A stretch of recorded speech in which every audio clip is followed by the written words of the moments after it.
رسول کریم صلی اللہ علیہ وسلم نے ارشاد فرمایا، اگر تم میں سے کسی شخص کے دروازے کے سامنے سے نہر گزرتی ہو اور وہ دن میں 5 مرتبہ وہاں سے غسل کرتا ہو، صحابہ مجھے بتاؤ اس کے بدن پہ کوئی میل کچیل رہے گا؟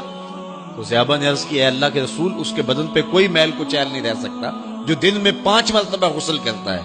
فرمایا یہ 5 نمازوں کی مثال ہے، جو 5 نمازیں پڑھتا ہے اس کے بدن پہ گناہوں کا میل نہیں رہتا ہے، اللہ اسے ستھرا کر دیتا ہے، اسے پاک کر دیتا ہے۔ ایک نماز سے لے کر دوسری نماز کا وقت، درمیان میں جتنا وقت ہے اس کے جتنے گناہ ہیں، دوسری نماز ان گناہوں کا کفارہ ہے۔ حضرت سلمان فارسی اور حضرت ابو عثمان سفر پہ جا رہے تھے، پت جھڑ کا موسم تھا، ایک درخت آیا جس کے پتے زرد ہو گئے تھے، تو حضرت سلمان فارسی نے شاخ پکڑی اور جھٹکا دیا، سارے پتے گر گئے۔ تو کہا، ابو عثمان تو نے مجھے پوچھا نہیں کہ یہ میں نے کیوں کیا ہے؟ حضرت ابو عثمان نے کہا، میں نے نہیں پوچھا، آپ بتائیں آپ نے ایسا کیوں کیا ہے؟ تو حضرت سلمان فارسی کہنے لگے، ایک دن میں رسول اللہ کے ساتھ تھا، سفر پہ تھا، ایسے ہی ایک درخت آیا جس کے پتے زرد ہو چکے تھے، حضور نے شاخ پکڑی، جنبش دی، جھٹکا دیا، پتے گر گئے۔ حضور نے مجھے دیکھا اور کہا، اے سلمان تو نے مجھے پوچھا نہیں کہ میں نے ایسا کیوں کیا ہے؟ تو میں نے کہا، بندہ نواز آپ بتا دیں آپ نے ایسا کیوں فرمایا ہے؟ فرمایا، سلمان جس طرح میں نے اس شاخ کو جنبش دی اور اس پر کوئی بھی پتا نہیں رہا، سارے گر گئے، جب بندہ نماز کے لیے کھڑا ہو جاتا ہے بدن کے سارے گناہ جڑ جاتے ہیں۔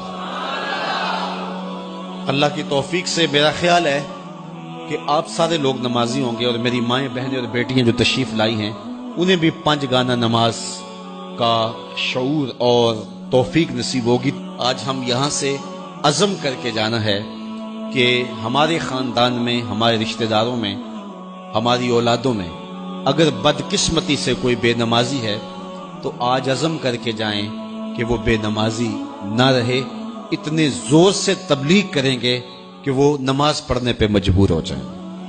یہ اولاد کے ساتھ ہمدردی نہیں ہے، ساری رات اولاد جاگتی رہے اور جب نماز کا وقت آ جائے تو ماں کہتی ہے، بیٹے سو جا، اب تو اذان کا وقت ہو گیا۔ حالانکہ چاہیے تھا کہ اب تو اٹھ جا، اب اذان کا وقت ہو گیا، لیکن ماں اس وقت اگر سلا دے تو کیا یہ گوارا کرتی ہے کہ میرا بیٹا جہنم کی آگ میں جلے؟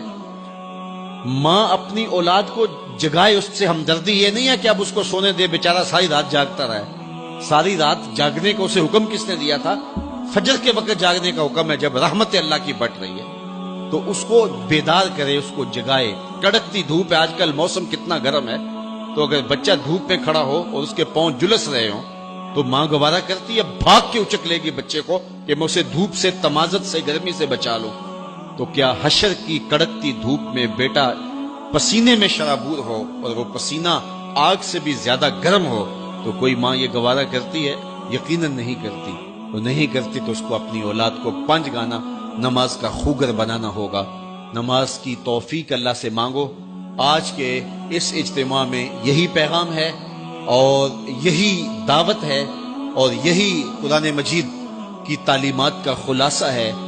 1 بار نہیں، 2 بار نہیں، 10 بار نہیں، 20 بار نہیں، 100 بار قرآن و حدیث کے اندر 750 مرتبہ نماز کا حکم آیا ہے۔ آپ ذرا غور کیجئے، 1 مرتبہ کہہ دینا کیا کافی نہیں ہے؟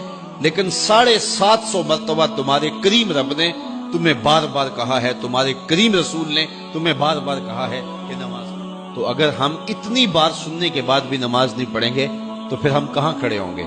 اور دوسری بات ہے کہ اتنی تاکید کی گئی ہے، اتنی تاکید کی گئی ہے، تو یہ کتنا بڑا جرم تھا نماز کا ترک کرنا کہ بار بار کہا گیا ہے۔ جب آگے سامنے آگ جل رہی ہو اور کوئی دوڑ کے چھلانگ لگانا چاہ رہا ہو تو پھر ماں کی ممتا اتنی ہوتی ہے کہ اس کو 100 بار بھی روکنا پڑے تو بچے کو روکتی ہے، اس لیے وہ جانتی ہے کہ آگے آگ ہے، اور اگر میں اس کو نہ روک پائی تو سیدھا آگ میں چھلانگ لگا۔ اللہ ماں سے بھی زیادہ پیار کرتا ہے، رسول اللہ ماں سے بھی زیادہ پیار کرتے ہیں، اس لیے 1 بار نہیں، 2 بار نہیں، 10 بار نہیں، 100 بار نہیں، 750 مرتبہ کہا کہ تمہاری نماز نہیں چھوٹی۔ تو سونے سے قبل 5 انگلیاں بھی گن لو اور 5 نمازیں بھی گن لو۔